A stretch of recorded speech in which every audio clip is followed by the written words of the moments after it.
how do we build a $1,000 a day cleaning business? So whether you've just got started or looking to start your cleaning business, I'm going to run you through the tried and tested strategies to get to that $1,000 a day target as quickly as possible.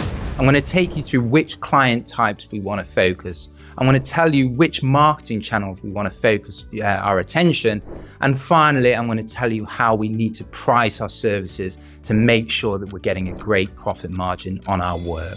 So the hardest part of this business is getting things up and running. Once we get momentum, everything gets easier. And that's what I'm going to run you through in today's video. So let's get started. Broadly, there are 4 things I want to take you through.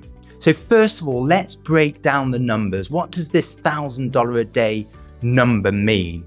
$1,000 a day, if we're running 5 days a week, means that we are looking to see how do we build a $20,000 a month cleaning business.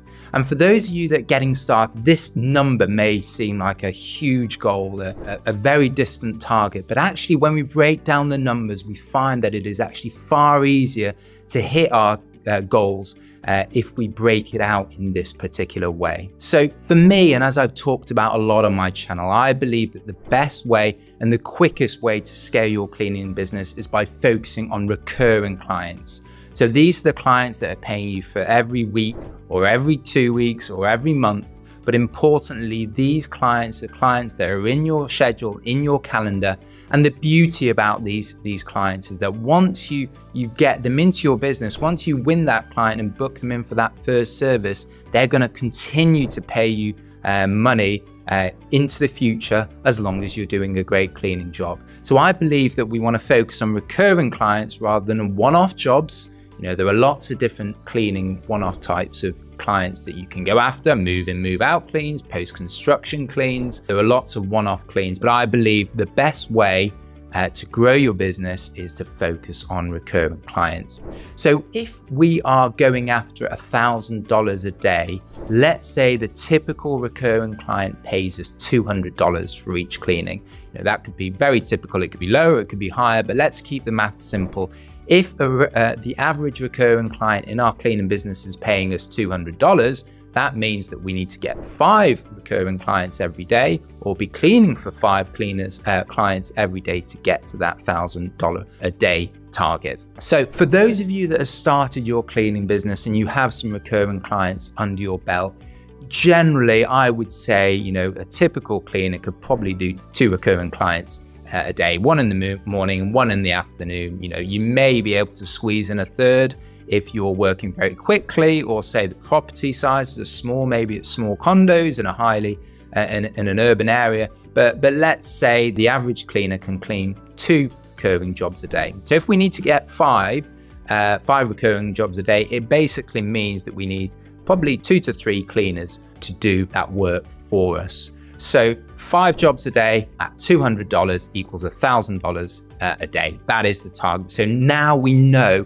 how many clients we need to get and how many cleaners that we need in our company to do those jobs for us. So as I said, it's all about recurring clients rather than the one-offs. The recurring, once you win those jobs, you can have them pay you every single week, every single 2 weeks, whereas the one-off jobs, you need to be continually winning this work, continually advertising. And generally what you find is that as you grow your business, if you grow your business with recurring clients rather than one-off clients, the recurring clients are generally far easier to manage. You know, we know that every Thursday at 9 a.m., for example, this particular weekly client is going to get their job. They're scheduled in the calendar for this day. The client knows that, we know that, our cleaners know that. Whereas one-off jobs, if you're running lots of one-off jobs, it becomes much more difficult to manage your schedule. So client type, we want to be going after recurring clients rather than one-offs. And that also means that we get a good consistency in our income. You know, if we are just running with one-off jobs, you know, we may not know what our revenue looks like next month because we have yet to win all these jobs. Whereas if we have a predominantly recurring based clients under our belt, we know that generally, you know, we will start the next month with our existing recurring clients plus any additional ones that we win in the meantime. So focus on recurring clients rather than one-off jobs. I believe that's going to be the best way and the quickest way that we can get to that $1,000 a day target. So the next topic is asking the question, can I do all the cleanings myself, or do I need some cleaners within my company? So as I said, $1,000 a month, assuming $200 for a recurring clean means you need to be doing 5 of those a day to be hitting that $1,000 a day target. So that is a pretty tall order if you're doing all the cleanings yourself. If you wanted to do 5 a day, you're probably starting very early in the morning and then working into the evening as well. And this is probably a topic for another video, but working 12 to 15 hours a day as a solo cleaner is going to be pretty difficult long term, not only physically, but also leave little time for you as the business owner to focus the time and effort you need to grow your cleaning business. So I believe that at $1,000 a day, we need to recruit cleaners into our business. And as I said, if we're doing 5 recurring clients a day, we probably need to have 2 to 3 cleaners within our company. So we need cleaners. And this will mean that once we hit $1,000 a day, if we already have staff under our belts and we know how to recruit them, and we know how to manage them, going from $1,000 a day to say $2,000 a day is going to be far easier. If you are a solo cleaner, you are really capped out with the number of hours in the day that you can manage it. So I believe to get to that $1,000 a day target, we need to get cleaners into our business. So we now know that $1,000 a day, we need about 5 recurring clients a day. We also know that we need to be hiring cleaners into our business. So this gives us the structure that we need. We've gone from zero and thinking about how do we get $1,000 a day, which is a $20,000 a month cleaning business, to now knowing, how many clients do we need, how many cleaners do we need. So now we can really go after the client marketing and the cleaner recruitment. The $1,000 a day target is obviously a revenue target. And this is the next point that I want to bring up to. So there is no point having a cleaning business where you're paying your cleaners, but you as the business owner are getting a very little profit margin at the end of the day. So we need to be very disciplined around pricing. I talk about this a lot on my other videos on the channel, but generally we want to be pricing our services so that we would need to pay 50% of the revenue to another cleaner in our business to do the job for us, and that would leave 50% for us as the cleaning business owner to take as profit or to reinvest and grow our business. So really the starting point for this, if you don't already have cleaners in your business, you need to see what the going rate is for cleaning staff in your area. The best place to look for this is to go to Indeed.com. Indeed is really the main website where people will go, cleaning applicants will go to apply for cleaning jobs, and will be the main place that cleaning businesses tend to recruit from as well. The great thing about this is that you can see by scanning through the job ads what is the going rate for cleaners in your area. Let's say, to keep things very simple, it's $20 an hour.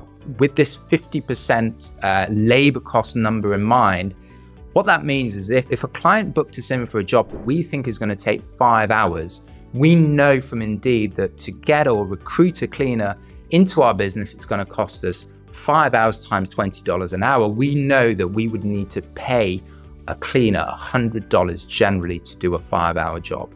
So if we know that 50% of the revenue needs to go to the cleaner and 50% needs to go to us as the cleaning business owner, we know that we would need to charge a 5-hour job $200 an hour. $100 would go to the cleaner to do the work, then $100 would come to us as something called as the gross profit. The gross profit is what the funds that we have as the business owner, where we can pay ourselves salary, but also where we can invest in the business. So look at your competition, look at Indeed.com to see what your clients, your cleaners are generally getting paid in your area, and use that as a basis. Double that amount to get to the price to charge your clients. So going through this, the profit margin really. So if we are charging the client $200, we've paid $100 to the cleaner to do the work, that leaves $100. If we reflect that onto what $1,000 a day, financial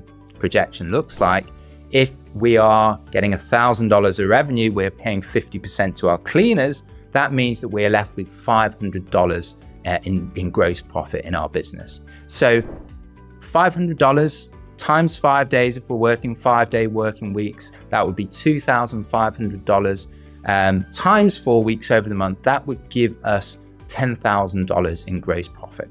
So $1,000 a day is a $20,000 a month revenue business. We pay 50%, or $10,000 is what is left over. So what does this mean in terms of the actual money that is left in our pocket at the end of the day? So as a small cleaning business, we probably don't have a huge amount in terms of costs. We probably don't have glitzy offices, fleets of vehicles, thousands of dollars of software subscriptions or anything like that. So, but we will have additional costs. So let's say at that level, we are spending $1,000 a month on client marketing and recruitment. So finding clients and finding cleaners, that's probably pretty typical. It may be more or less than that, depending on how quickly you want to grow. Obviously, if you're putting more money into marketing and recruitment, your cleaning business is going to grow quicker. So let's say $1,000 goes into marketing and recruitment. And let's say, again, just to keep things really simple, let's say another $1,000 is going into things like your cleaning products, maybe some equipment, maybe some software subscriptions that you have to help run your business. So $2,000 additional cost is coming out of your business. So out of that $10,000 gross profit, we take away $2,000 and that leaves us about $8,000 a month in profit. And that is really what is left for us as the business owner. We can obviously pay ourselves out of that, or we can reinvest it to grow the business quicker. But if we're getting $8,000 a month, over 12 months, that's 12 times 8, 96. We're getting towards that $100,000 a year annual income, which is a really interesting level. For most people, that is going to be a good source of income. It probably allows them to leave their existing job if they have that. So you can quickly see from this breakdown how we can get to a position where we are starting to generate a decent level of income. And as I said, the hardest part of this business is getting the thing up and running. Once we have the momentum, everything gets easier. So in this next video, I want to take you through the quickest way to add 100 clients into your business. I'm going to take you through which marketing channels to focus on, which free marketing channels and which paid marketing channels to focus on. And once you focus your money and your time in these channels, that'll get you to that $1,000 a day target as quickly as possible. So I'll see you on the next one.